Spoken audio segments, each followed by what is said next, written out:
In this video, we're going to discuss how to set up your web host so that you can actually host your files and get your website up and on the internet.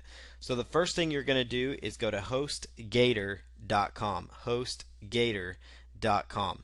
So go right on over to hostgator.com. It's going to look like this when you get there, and I'm going to take you through the process here of comparing your web hosting options so that you understand which web host you should go with and the pros and cons of each one. So go to hostgator.com, and the first tab you'll want to click on is web hosting. You're going to see several options up here at the top for web hosting. The first one is web hosting. That's where you're going to be, especially if you're just starting out. Reseller hosting, just so you understand what that means. Reseller hosting is so you can actually have a client management tool, so you could actually host websites for other people. So if you happen to have like a web design business or a local business where you want to actually host websites for local people, you could actually choose the reseller hosting option. VPS hosting is another option. VPS is just another, it's more of a dedicated server. It's a lot more expensive depending on the direction you go compared to normal web hosting. Then there's dedicated servers, which is the highest amount.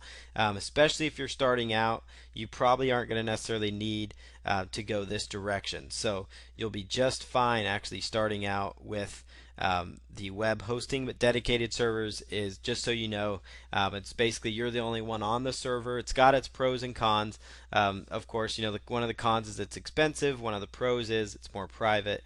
You can do a lot more with it. As far as setup of it, it can be a little more complicated to get going with. So generally, if you're brand new, setting up your very first website, and I know a lot of people that make a lot of money on the internet, and all they use is the web hosting, the most basic web hosting. They don't go with dedicated, reseller, or VPS hosting. So that's what those are. I wanted to point those out so you aren't confused when you get to HostGator as far as your different web hosting options. So the first thing you want to do, again, once you're at HostGator.com, choose web hosting. This is also referred to as shared hosting as well. You can go over here and pick your different options. I will go over each one with you. The Hatchling plan, that is for, like it says here, a single web domain. So that means if you're only going to have one website, that's the plan you would go with. Now these prices here where they say starting at $3.96 a month, that would actually be the lowest price they go to if you lock in for 3 years. Meaning you take that price of $3.96 or this price of $6.36 or this price of $10.36 and you multiply it by 36, because that's your price per month. So that's kind of what that price structure means. So you get a better price break if you buy them in bulk, especially if you're starting out, you're on a budget. I recommend people just go with the monthly option because, quite frankly, there's really nothing bad about, having it just bill your card every month. That way your startup costs are as low as possible. The Hatchling plan, it gives you that unlimited disk space, unlimited bandwidth, and the single domain. But I recommend, because just for a few dollars more, like as you can see here, for 80 cents more a month, you can actually get unlimited domains. So let's say down the road you get going with the one website, you want to actually get a couple more websites. It's a whole lot easier to just add on a domain to your current plan. So if you're brand new, probably the most popular plan would be the baby plan, especially if you're paying the monthly route. It's going to be quite a bit cheaper than even the business plan. If you do plan on getting a little more traffic even, and you need like that private SSL, so let's say you're going to be processing credit cards on your actual website, that's not through like PayPal, because PayPal is already secure, or ClickBank, that's already secure, those kind of things. But if you're actually running the credit cards on your own websites, you would want to definitely shift to the business plan. But for those starting out, I always recommend the baby plan is probably your best option. So let's say that you select the baby plan within HostGator here. You would make sure you scroll down here to choose the option that fits your budget needs. Generally, it's going to be monthly, or you could just pay for the whole year at once. Then you don't have to worry about it. So that's completely up to you. And then choose Order Now.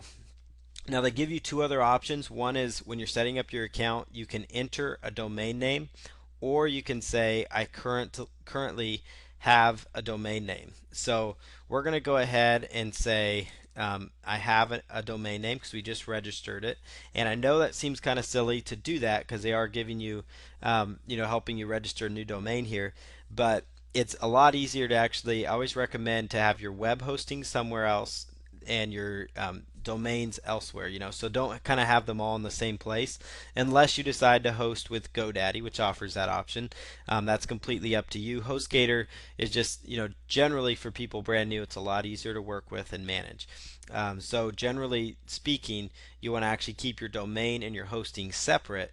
That way it's a lot easier, especially when certain services can get hacked and different things like that. So it's good to kind of have them separated.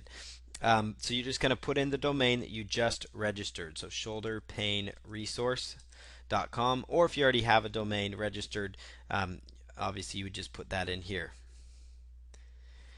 And then at this point, you're just going to go ahead and choose the package that you want to go with. So you're going to choose Hatchling, Baby, or Business. So we're going to choose Business. And now here's one thing to keep in mind with HostGator that I definitely want to point out is that when you are going in this direction as far as the billing cycle goes with HostGator, and they have some sort of promotion running, sometimes they have 30% off for like the spring or summer, sometimes it's 20% as you see right now. It's going to only take that percentage off your very first bill. So if you do want to take advantage of the discount, I would recommend at least getting the web hosting for 12 months because you're going to save 20% off the $120 rather than just 20% off the first bill of $9.95. So that's kind of a tip to actually save you some money if they do have a promotion running like they do here. Because if you just pay for this 1 month, you're actually only going to pay $7.96, I think it was, is what it was showing. So you're going to save 20% on your first bill. But if you go this direction, the 12 months, you're actually going to end up saving quite a bit more. So you're going to end up saving about $25, $30 for the whole year. So that's a lot better option to go with, and that's up to you. Put in your username, choose a security PIN, and then put in your credit card or PayPal information so that you can lock this in. You don't necessarily need to add SiteLock. You can choose that. GoMobi Website Builder. That's an additional add-on of $4.95 a month. Unless you're going to be doing a ton of mobile, you may want to just skip that because there are some other mobile builders out there as well. So let's go down here, and then yep, we'll go ahead and select that. We're going to take off the site lock, and so this is like your first bill due is $7.96, and if you decide to go with, like, let's say the 12-month option, it's going to actually save you $23.88 instead of $2 or whatever it was. So you decide how you want to do that, but that's how you set it up. Then just choose create your account, and that's going to automatically create your web hosting account.